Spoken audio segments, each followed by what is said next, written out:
Well, guys, it's an absolute pleasure for Blood, Sweat and Metal on this amazing Thursday morning here. It's sun shining outside and it's absolutely glorious.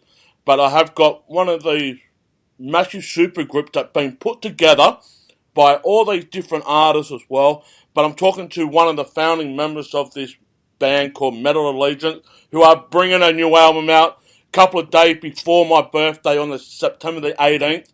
It's going to be an outstanding album, and I'm talking to Mark Menghi. How you going, Mark? Hey man, how are you?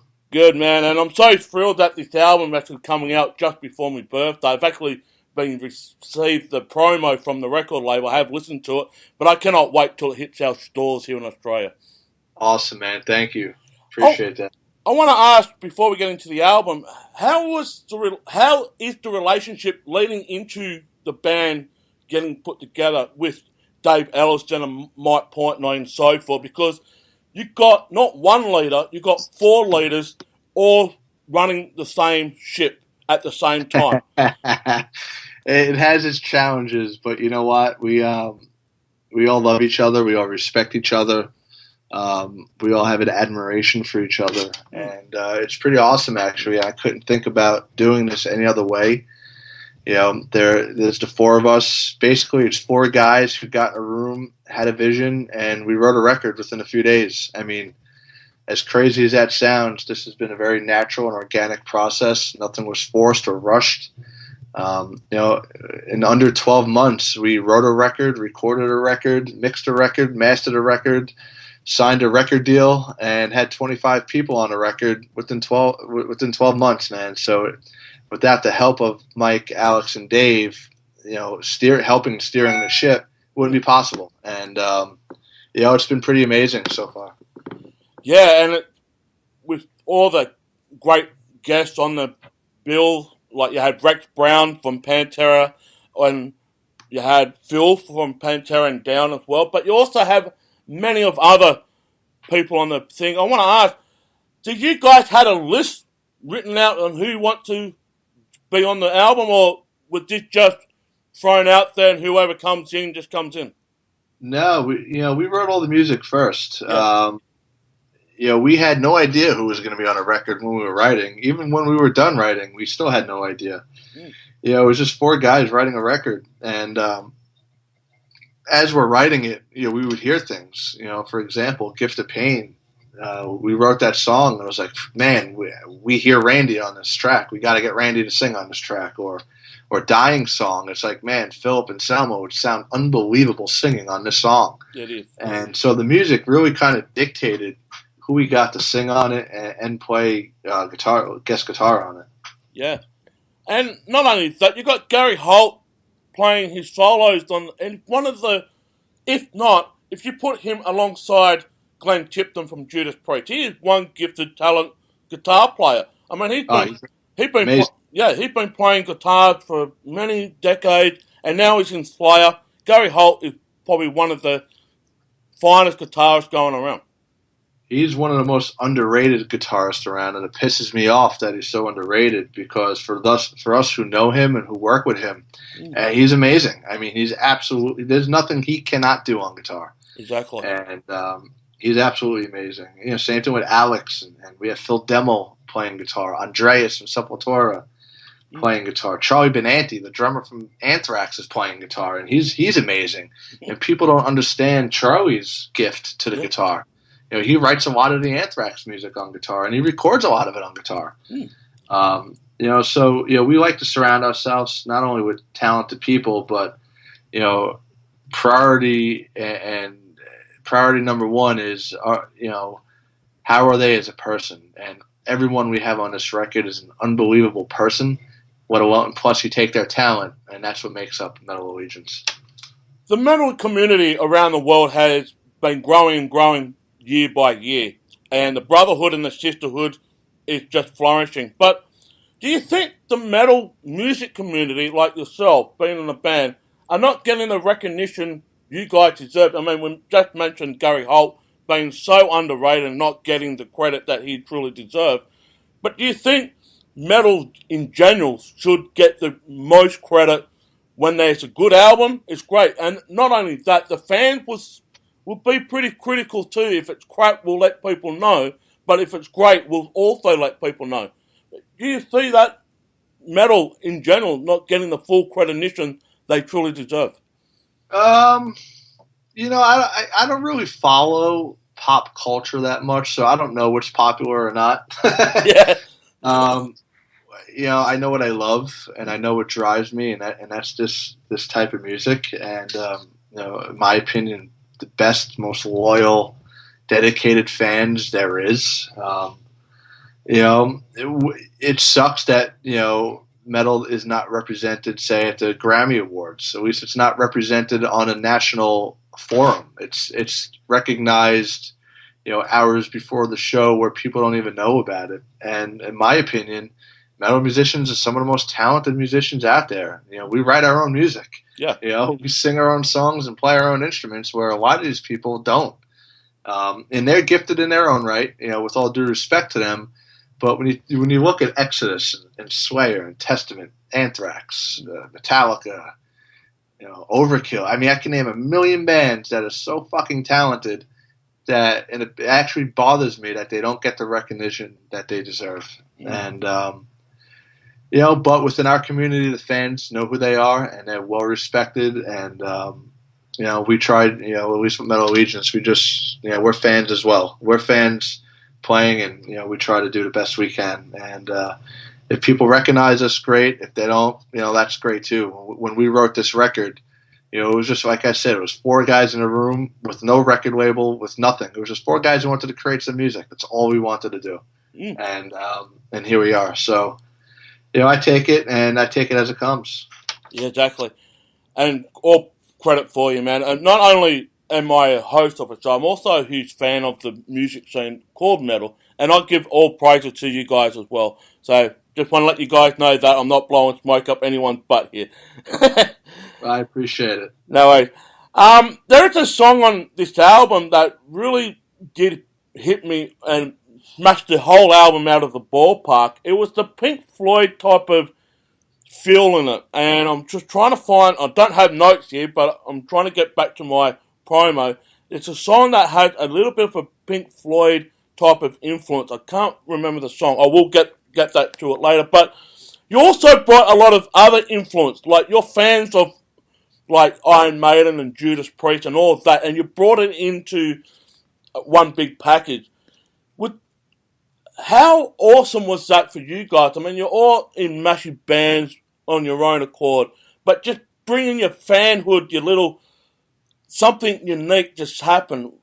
That was the chemistry that I saw in this album put together and listening to it from start to finish. Well, as David Ellison likes to say, we all share the same record collection. Yeah, exactly. And ain't that the truth? With David and I being the bass players, David was always more on the Priest side of things. I'm more on the Maiden side of things. You put them together, this is what you get. Yeah. I love Priest. He loves Maiden. But we all have our influences. And the 4 of us come from completely different personal backgrounds and musical backgrounds. And Dave likes to also joke, Mike and Alex went to, music conservatory schools. Alex being the New School of Music in New York City, and Mike went to Berklee School of Music. I went to the School of Music of the grungy streets of New York City, and Dave Ellison went to music in the grungy streets of Los Angeles. The 2 of us are, I guess, street kids, so if you will. Yeah. Where Mike and Alex went to music school, and thank God, because they could read music and we can't, and it helped. And you take our 4 backgrounds and you put it together, and that's what this record is. It's a mixture of our backgrounds, our love for metal, our heroes, our influences, Priest, Maiden, and so on and so forth. Yeah. And and we, like that song, I think you're referring to "Let Darkness Fall" with Troy Sanders singing. That's right. Yes, I was. Yes. I've heard that Pink Floyd comparison a few times, and I know Portnoy and I share a huge love for Pink Floyd, and we never said we're going to write a song like Pink Floyd. When we started that song, it was very thrash metal. And it just happened to work out to be where it is. It was never intended on being a certain style, just like all of our music. We just wrote music, and this is what came out of us. Yeah. Another great duet was on Wait Until Tomorrow, which blends a great duet between Mark from Death Angel and the lead singer from Louisa Cole. That was a great harmony, whatever you want to call it, a great duet between those two as well. Yeah, that song is Scars, actually. Wait Until Tomorrow has a duet of Doug Pinnick from King's X and Jamie Josta from Hatebreed.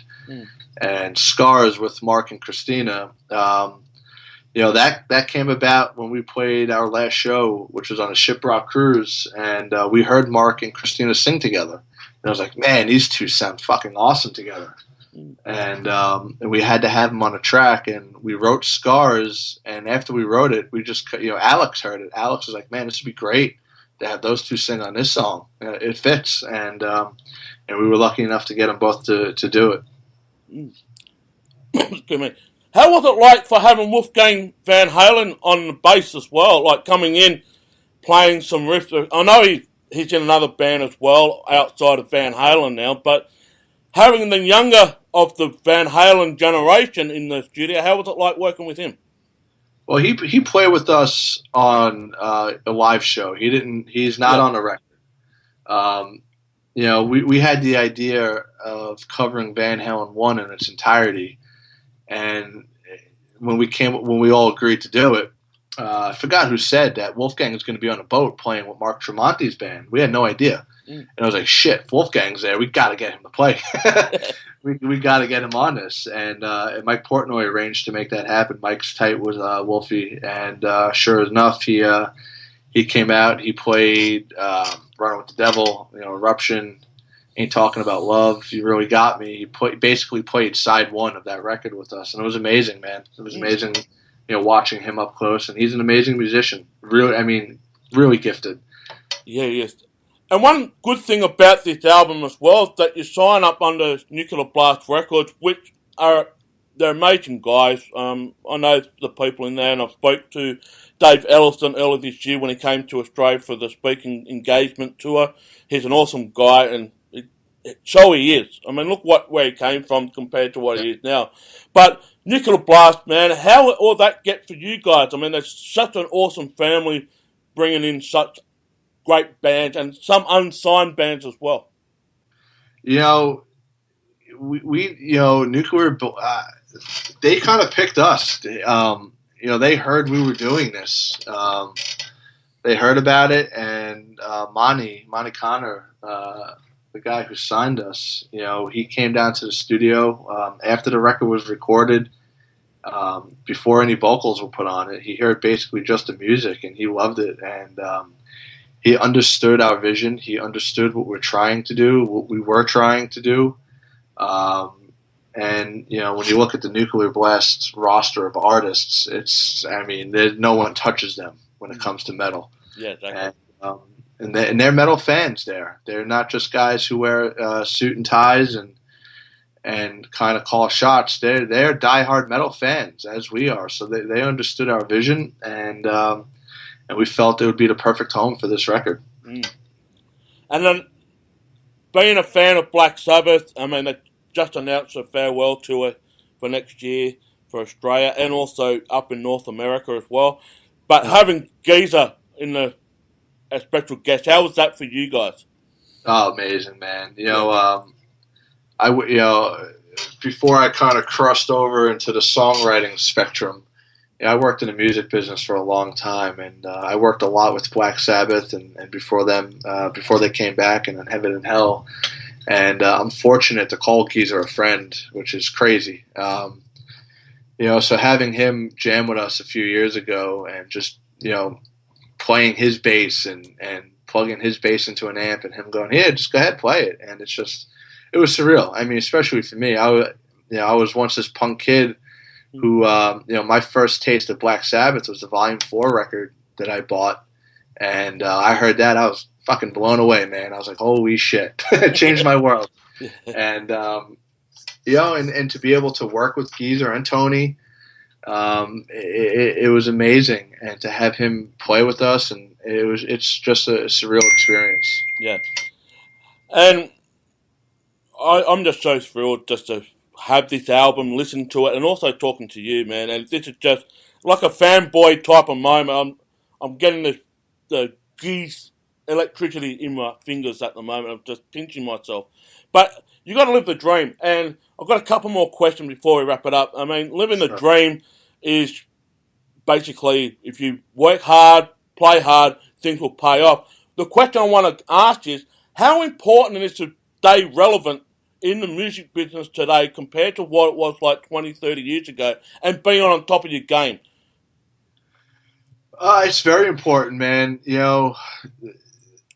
Metal Allegiance would not work. There is not a day that goes by that I'm not thinking about it, working it, sleeping it. I mean, we're pushing the boundaries daily. I mean, hourly. We're pushing the boundaries, and it's very important. The moment you get lazy with it is the moment it'll go away. And the moment you expect something is the moment you're not going to get shit. And so it's important to work your ass off and just do what you do. I mean, that's how this works. And if the four of us weren't doing that, we wouldn't be here right now, and I probably wouldn't be talking to you. If we expected something to happen or we expected it, we don't expect anything. And, like this record, we worked our ass off to create it. And it's very important to stay persistent, and being persistent keeps you relative. And just finally, what is the plan for the band now on a touring scale? I know Megadeth and some other bands are doing their own headlining gigs here in Australia in the next month or two. But what are the plans for Metal Allegiance? Well, we're doing our record release show next week, night before the record comes out at the Best Buy Theater in New York City, which, New York is basically the home of Metal Allegiance. And a few days later, we go down to Mexico City. We're playing the Pepsi Center down there, which we're really excited to go down and do that gig. And then next month, we're playing Loud Park in Japan, which we're playing with Slayer and Anthrax and Arch Enemy, which is going to be pretty awesome. And we're in talks right now about doing some European and Australian shows for 2016. That's awesome. We cannot wait, man. And say hi to all the bands up at Loud Park. I know they're doing it in October, and I cannot wait for that gig as well. But Mark, awesome. Mark, that's all the time we got for, but I want to say one thing to the fan. The album is a standout album. You'll love it as much as I do. It comes out via Nuclear Blast on September 18th. Make sure you grab it. There are some bundle packs on the Nuclear Blast website, and just click under Metal Allegiance to have bundle packs. Go and grab them too. And Mark, it's an absolute awesome pleasure, and thank you so much for taking the time out and talking to us. Awesome, man. Well, thank you, and thank you for the support. We all appreciate it. All right, thanks, man. Take care. Right. Bye-bye. Bye-bye.